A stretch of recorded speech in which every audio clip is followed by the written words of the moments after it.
Yan, kami lumabas. Bibili kami ng isda doon sa may Kalihon. Kalihon ang tawag na, pero papunta nga school. May bahana sa karsada. Ito na yun. Sisilipin ko rin ang aming school at bukas pala ang gate. Aba, malaki. Yan o. Diyos ko po. Ayan o, yan. Malaki na. Kasi non-stop nga ang ulan. Na pala. Laki. Hariin. Hi. Oh my God. Hala, ang laki. Naku, di lalo na sa school. May pamangkin and my sister. Kami ay mamamalengke. Ganito na pala yung sitwasyon. Oh my God. Mamaya dadaan ako sa school pagbalik. I'm gonna check it. Kung ano bagang kaganapan sa aming paaralan. Yan, pumasok na kami sa school. Medyo mahina ng ulan. May tricycle, hindi ko alam kung kanino. Or baka kay Agnes to. At nagbibisita ng kanyang room. Ay, nako. Nako, mukhang baka nga. Ayan.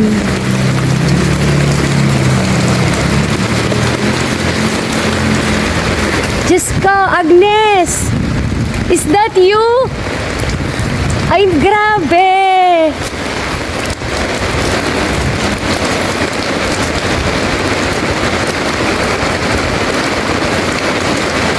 Agnes, buti bukas ang gate!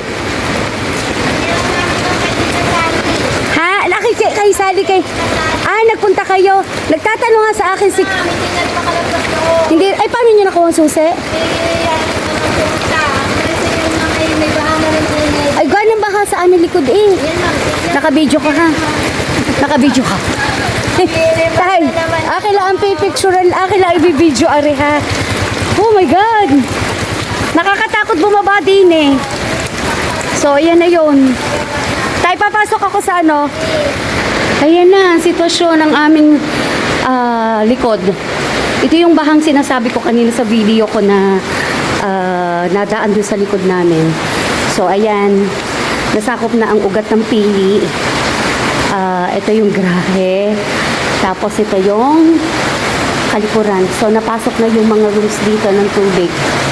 Oh my God. Dahil sa walang tigil na ulan, ito na. Nakakalungkot. Wala magagawa. Pag hinto ng ulan, ito na may huhupa na rin. Yan, ito naman ang sitwasyon pabalik sa aming bahay. Basaan na ang laylayan ng aking duster. Naalaala ko dati nung sinugod ko, pumunta ako ng school nung during Christine time na grabing baha kasi dadalhin ko yung susi para sa evacuees namin. Kaya lang pagkarating ko ng school, sakto dinistrong ka ng barangay ang aming gate. Pero okay lang, that's life.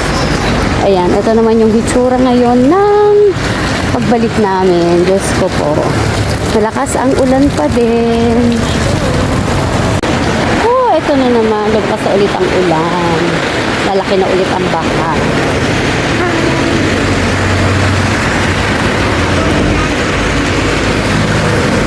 Lakas ang ulan. So, wala namang hangin ari-ari, puro ulan. Oo.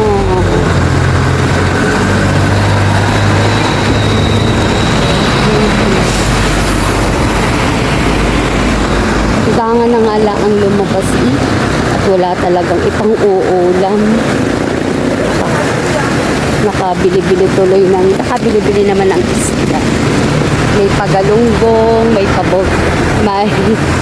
paswahe, tapos ay may nagbenta pa ng paborita, ay di ari, nakabili ng 50 pesos ay 10 pieces.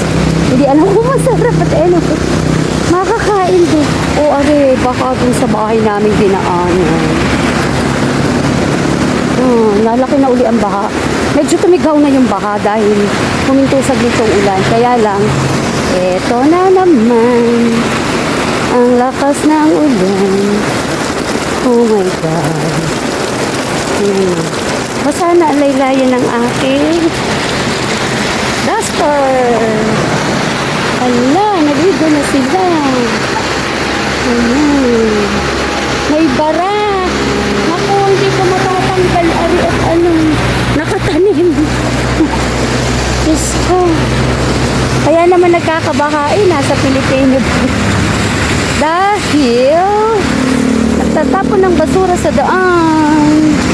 Ay pagkagaling pagkakataon. Ay di, ayan.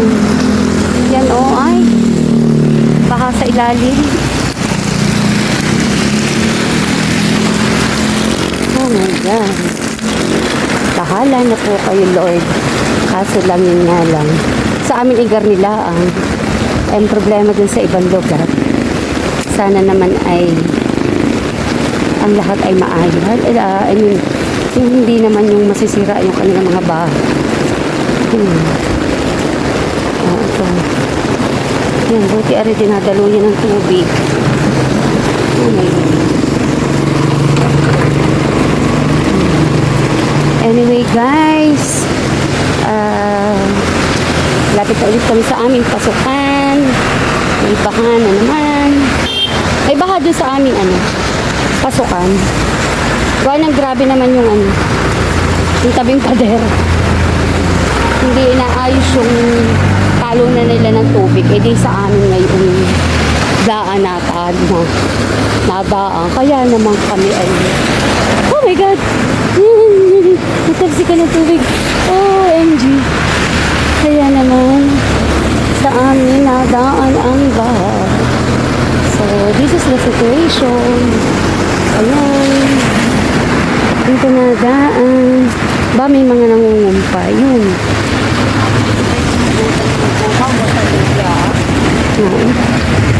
Ayan. Diyos ko po. Dini ari nang gagaling aring tubig na ari dini sa natulong ari. Ay nasabi na hindi pa pinagato. Ayan. May nangumpay sa tabi. Anyway guys. Lapit na kami sa amin. Medyo huminti ng ulan. Yan, natulo. Yan ang nagpapabaha din sa amin. My goodness. Anyway guys, thank you for watching. Ilang steps na lang, bahay na kami. Oh my God. Bye-bye.